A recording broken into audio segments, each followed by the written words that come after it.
अस्सलाम वालेकुम friends. Rape, murder, drugs, human trafficking, cyber crimes లాంటి మరెన్నో పెద్ద పెద్ద నేరాలు మన దేశానికి పట్టి పీడిస్తున్న సమస్యలు. ఈ నేరాలతో సమానంగా ఉండే నేరము లేదా వీటికంటే పెద్ద నేరము కట్నం ఇవ్వటం, కట్నం తీసుకోవటం. ఇది ఎందుకు అన్నింటికంటే ప్రమాదకరమైన అతి క్రూరమైన నేరం అంటే సొసైటీలో ఉంటూ దర్జాగా చేసే క్రైమ్ ఏదైనా ఉందంటే అది కట్నం ఇచ్చి పుచ్చుకోవటమే. ఈ వీడియో చూస్తున్న చాలా మంది ఆల్రెడీ ఈ నేరానికి పాల్పడి ఉంటారు మరియు చాలా మంది ఈ నేరం చేయడానికి సిద్ధమవుతుంటారు. కట్నం తీసుకొని పెళ్ళాన్ని హింసిస్తేనే నేరం, కట్నం ఇచ్చి మొగుడిని హింసిస్తేనే నేరం అని అనుకోవటం మూర్ఖత్వం. కట్నం ఇవ్వటం, కట్నం పుచ్చుకోవటం రెండు భారత చట్ట ప్రకారం నేరాలే. దొరికితే జైలే, కానీ దొరుకుతారా, పోలీసులు పట్టుకోగలుగుతారా అన్నదే అసలైన సవాలు. కట్నం తీసుకొని పెళ్ళాన్ని హాని చేసేవారు కానివ్వండి, కట్నం ఇచ్చి మొగుడిని హాని చేసేవారు కానివ్వండి, గౌరవ ప్రతిష్టలు కాపాడుకోవడానికి కట్నాలు ఇచ్చి పుచ్చుకునేవారు కానివ్వండి, కట్నం తీసుకొని భర్త తన భార్యను లేదా కట్నం ఇచ్చి భార్య తన భర్తతో ఎంత ప్రేమగా జీవిస్తున్నా అందరూ వరకట్న చట్ట ప్రకారం నేరస్తులే. ఫర్ సపోజ్ ఈ చట్టాలు లేవనుకుందాం, అప్పుడు కూడా వీళ్ళందరినీ నేరస్తులలోనే పరిగణించాలి.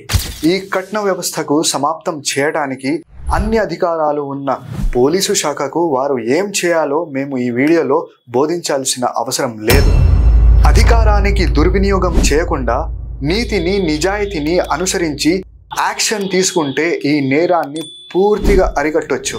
పోలీసులు వస్తారని దొంగలు ఎలా భయపడతారో కట్నం ఇచ్చి పుచ్చుకునేవారు అలానే భయపడి ఈ నేరానికి పాల్పడరు. ఆగస్టు 21న ఉత్తరప్రదేశ్లోని సిర్సాలో 26 ఏళ్ల నిక్కీ భాటి తీవ్రంగా కాలిన గాయాలతో మరణించింది. 9 సంవత్సరాలుగా వివాహమై ఉన్న నిక్కీ గృహహింస మరియు కట్నం డిమాండ్ల గురించి తన తల్లిదండ్రులకు తరచుగా ఫిర్యాదు చేసేది, కానీ వారు ఆమెని అక్కడే ఉండమని ఒత్తిడి చేసేవారు.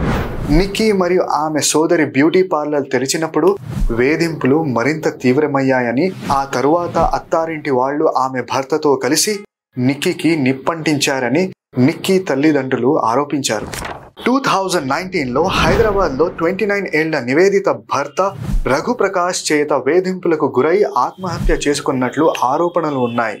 కోర్టు భర్తను జీవిత ఖైదు, అతని తల్లిదండ్రులను 7 సంవత్సరాల జైలు విధించింది.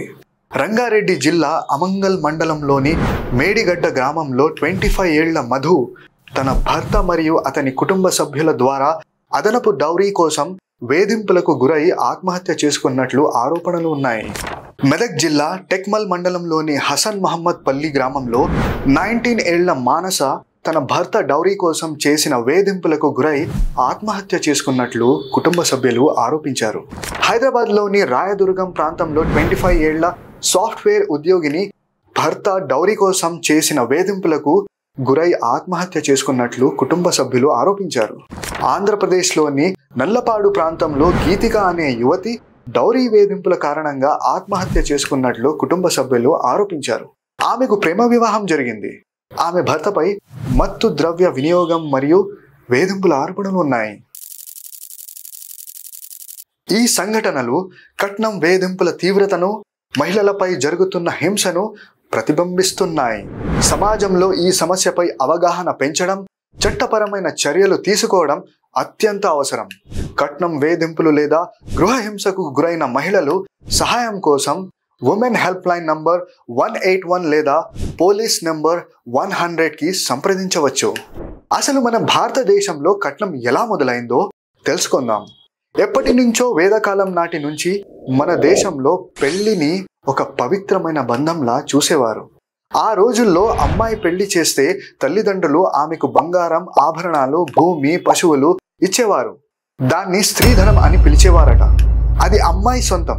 భర్త వదిలినా, చనిపోయినా ఆ వస్తువులు పూర్తిగా ఆమెవే. అప్పుడు కట్నం అనేది అమ్మాయి భద్రత కోసం మాత్రమే ఉండేది. కానీ కొంతకాలం తరువాత పరిస్థితులు మారాయి. గుప్తుల కాలానికి వచ్చేసరికి కట్నం క్రమంగా అమ్మాయి సొంతం నుంచి అల్లుడు ఇంటి సొత్తుగా మారింది. కన్యాదానం అనే పద్ధతి పెరిగింది. అంటే కూతురిని పెళ్లి చేసి ఇవ్వడమన్న భావన. రాజులు, ధనవంతులు తమ గౌరవం చూపించడానికి అల్లుడి ఇంటికి పెద్ద బహుమతులు ఇవ్వడం మొదలుపెట్టారు. దీంతో కట్నం కుటుంబ ప్రతిష్ట కోసం ఒక సాధనంలా మారింది. మధ్యయుగంలో ఈ అలవాటు మరింత పెరిగింది. రాజ కుటుంబాల పెళ్లిళ్లలో అపారమైన బంగారం, ఆస్తులు కట్నంగా ఇచ్చేవారు. ఇలా కేవలం పెళ్లి కోసం కాదు, రాజకీయ సంబంధాల కోసం కూడా చేసేవారు. సాధారణ ప్రజలు కూడా వారిని అనుసరించి కట్నం ఎక్కువ ఇస్తేనే పెళ్లి ఘనంగా అవుతుందని నమ్మారు. ఆ తరువాత అబ్బాయి ఇంట్లో వాళ్ళు కూడా కట్నం అడగడం మొదలుపెట్టారు. బ్రిటిష్ కాలం వచ్చాక కట్నం ఇంకో రూపం దాల్చింది. బ్రిటిష్ వాళ్ళు తెచ్చిన చట్టాల ప్రకారం కూతుళ్లకు తండ్రి ఆస్తిలో హక్కు ఉండేది కాదు. అందువల్ల పెళ్లి సమయంలో ఇచ్చే కట్నమే ఆమెకు దక్కే ఆస్తి అయ్యింది. అలా కట్నం తప్పనిసరి అయిపోయింది. కూతురు పుడితేనే తల్లిదండ్రులు భారం అని భావించే పరిస్థితి వచ్చింది. స్వాతంత్రం వచ్చిన తరువాత కూడా కట్నం సమస్య తగ్గలేదు. ఒక అబ్బాయి చదువుకున్నా, మంచి ఉద్యోగం సంపాదించినా కట్నం రేటు ఇంకా పెరిగింది. పెళ్లి ఒక పవిత్రమైన బంధం నుంచి ఒక వ్యాపారంలా మారిపోయింది. కట్నం కోసం హింస, వేధింపులు ఎక్కువయ్యాయి. దాంతో ప్రభుత్వం dowry prohibition act 1961, section 498A IPC, section 306 IPC చట్టాలను తీసుకొచ్చింది. ఈ ఇంపార్టెంట్ వీడియో మీకు నచ్చినట్లయితే వెంటనే లైక్ చేసి షేర్ చేయండి. మా తదుపరి వీడియోలు మిస్ కాకుండా ఉండడానికి మా ఛానల్ను వెంటనే సబ్స్క్రైబ్ చేసుకోండి. Thank you.